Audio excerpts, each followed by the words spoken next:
Hello, and welcome back to the last video series on the 4 pillars of object-oriented programming. So a quick recap of what we have gone over during this series. We first discussed what encapsulation was, which is a way of hiding your data fields. We then discussed inheritance, which is a way of inheriting the properties of another class. And in the last 2 videos, we went over abstraction, which is a way of hiding the implementation details. And this also leads us to a way to polymorphism.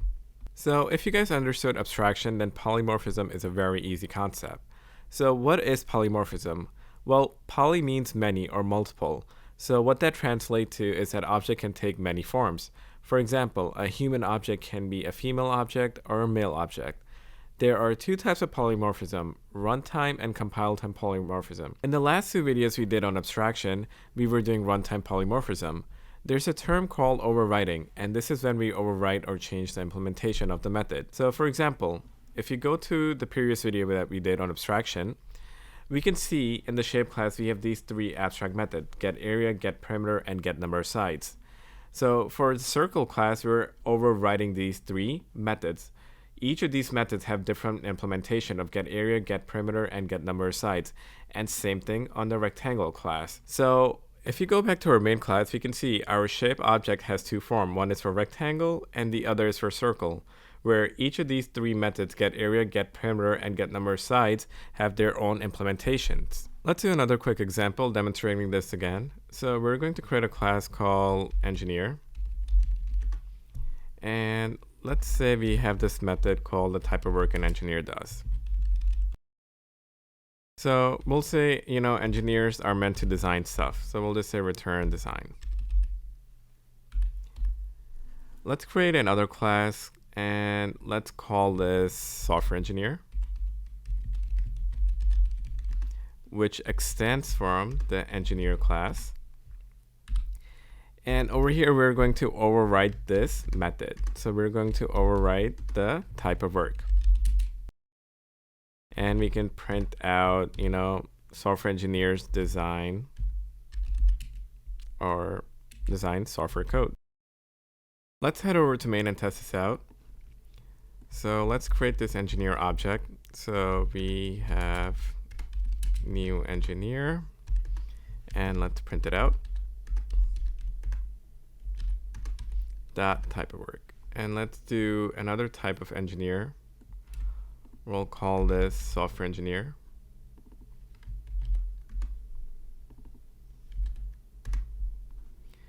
Let's print this out and run it. Oops, let me replace this with software engineer. There you go. So for the first one, we are getting design, and for the second one, we are getting design software application. So this is an example of runtime polymorphism. You can see we're calling the same method type of work, but are getting different outputs. This is where polymorphism comes in. Our engineer object is taking multiple forms. More specifically, this is runtime polymorphism. We're overwriting the method, the type of work that is defined in the parent class engineer. So in our engineer class, we have this method type of work. And if you go to software engineer, which is extending from that engineer class, so this becomes a child class. In that child class, we are overwriting the method that is defined in the parent class type of work. And since we're overwriting this is called polymorphism, and this is specifically runtime polymorphism. The other type of polymorphism is compile time polymorphism. You guys will or may have heard the term overloading, which is when we overload a method with different parameters. Let's do an example. Let's go to the engineer class, and let's create a method that prints for us that I'm an engineer. So public void print. And this will be a method that's an empty, that doesn't have any parameters. So let's copy this method and print it again. This time, now you're seeing we're getting this error. It's saying this method is already defined. So let's overload this. We're gonna say it takes in a parameter. So now we're not getting an error anymore. So this is called overloading. We're overloading the print method with the parameter. It's taking a parameter word. So let's use that parameter. All right, let's test this out. Let's head over to main and let's print that out. So we're just going to call that method print. And let's do the same thing for this. Dot print, and let's say Cool. Software engineers are cooler. All right, there you go. So we got I'm an engineer for this one, and then I am cool engineer. Let's just fix this a little bit. I am a cool engineer.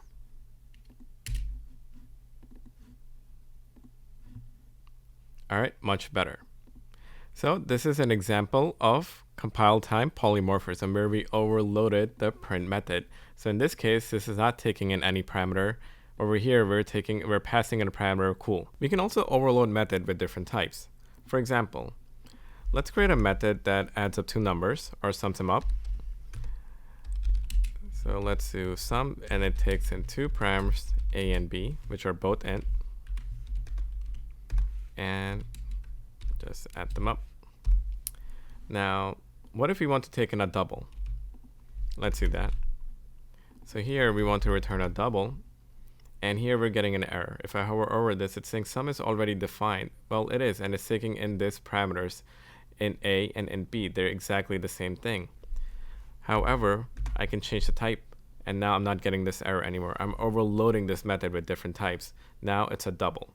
I can make this double as well. I can make this string, any type I want. So let's just keep it as double for now. And let's test this out. So let's head over to main and let's do the same thing. Let's print it out. Engineer.sum, we'll do 5 and 5. All right, and we'll do the same thing here, except we're gonna pass in a double.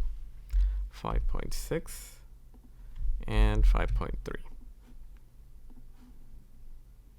Okay, both of them worked. So we overloaded the sum method with different types.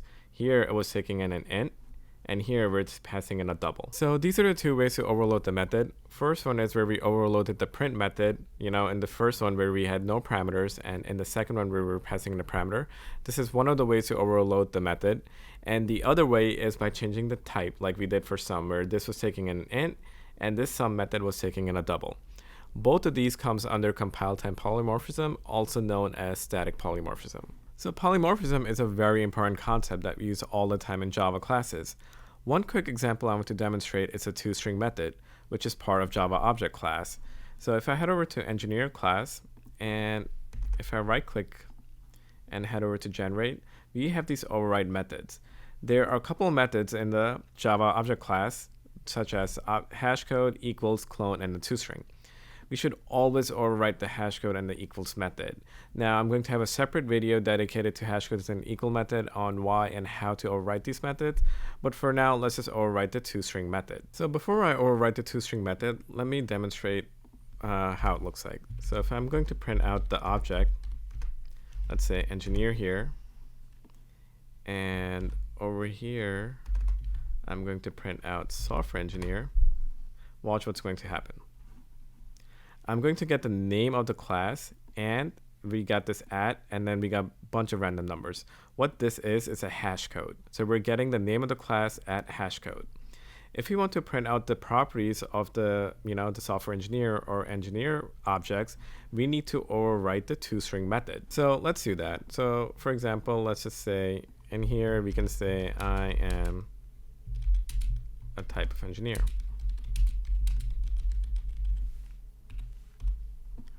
Now, if I head over to main and run this, I'm going to get that output. I'm a type of engineer. You can see I'm only printing out the object. So with object, since I'm overriding the toString method, it's printing out whatever I had here. This is pretty much it to polymorphism. To recap, we went over what polymorphism is. It's when an object can take many forms, and there are two types of polymorphism: runtime polymorphism, and it is where we overwrite the methods. And the other type of polymorphism is compile time or static polymorphism. And it is where we overload the methods with different params or different param types. Hopefully this video helped you guys get a much better understanding of polymorphism. And also hopefully this object-oriented series has been helpful to you all. It took me a while posting this video. I just got really busy towards the end of the year with work and the holidays. I will try posting videos more frequently from now on, at least once a week. I have a couple of videos lined up and some interesting project videos I'm working on as well. If these videos are helpful to you all, please do subscribe, and I will see you all in the next one. Take care.